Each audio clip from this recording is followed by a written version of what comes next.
एक ऐसी दीवार जो आसमान से भी नजर आती है, एक ऐसी रखवाली जो सदियों से दुश्मनों को रोकती आई है। मगर सवाल ये है, दीवारें चीन आखिर बनाई किसने? इतनी लंबी दीवार बनाने का सबब क्या था? और क्या ये वाकई एक मोजज़ा था या इंसानी खून पसीने की मिसाल? आज हम करेंगे उस असरार भारी दीवार का राज फाश, जिसका नाम है the great wall of China. ये दीवार कितनी लंबी है? दीवारें चीन दुनिया की सबसे लंबी दीवार है। इसकी कुल लंबाई है 21,196 किलोमीटर, यानी पाकिस्तान से ऑस्ट्रेलिया तक 5 बार चक्कर लगाएं तो भी कम पड़े। इसका मतलब ये दीवार यूरोप के 10 मुल्कों को कवर कर सकती है। ये दीवार सिर्फ पत्थर और ईंटों का जोड़ नहीं, ये है एक सोच, एक स्ट्रेटजी और एक सुपर पावर की निशानी। दीवारें चीन किसने बनाई? ये दीवार बनाई गई थी लगभग 2300 साल पहले। सबसे पहले किन डायनेस्टी ने शुरुआत की, लेकिन ये दीवार एक दिन में नहीं बनी। 20 से ज्यादा एम्पायर्स ने अपनी जिंदगी इसको कंप्लीट करने में लगा दी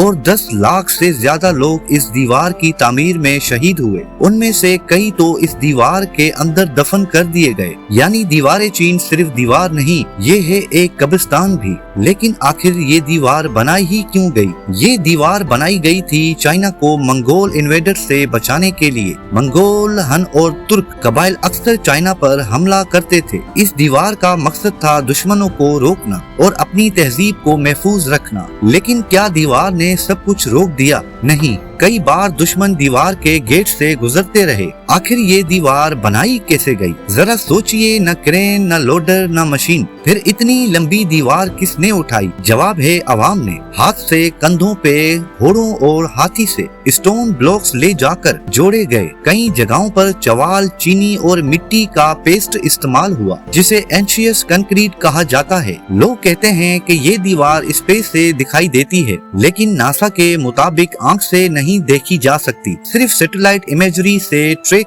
होती है। तो ये भी एक मिथ था। हिस्ट्री के मुताबिक जहाँ जहाँ लेबर्स मरते थे, वहीं उन्हें दीवार में दफन कर दिया जाता था। इस वजह से लोग कहते हैं ये दीवार पत्थर की नहीं, इंसानी लाशों की बनी है। इतनी पुरानी होने के बावजूद ये दीवार आज भी कायम है। आखिर क्यों? क्योंकि हर रूलर ने इस पर अपना हिस्सा डाला। इस दीवार ने चाइना की यूनिटी को सिंबल बनाया और ये बना एक नेशनल आइडेंटिटी। तो दोस्तों, दीवारें चीन सिर्फ एक बाउंड्री नहीं थी, ये थी एक वार्निंग, एक मैसेज। हमारे इलाके में कदम रखा तो वापस न जाओगे। अगर आप चाहते हैं कि हम और पुराने असरार, हिस्ट्री के राज और दुनिया की अनसुनी कहानियां लाते रहें, तो तहकीकात टीवी को सब्सक्राइब करना न भूलें। कमेंट में लिखें अगला राज किस तारीखी मौजू पर चाहिए। अल्लाह हाफिज।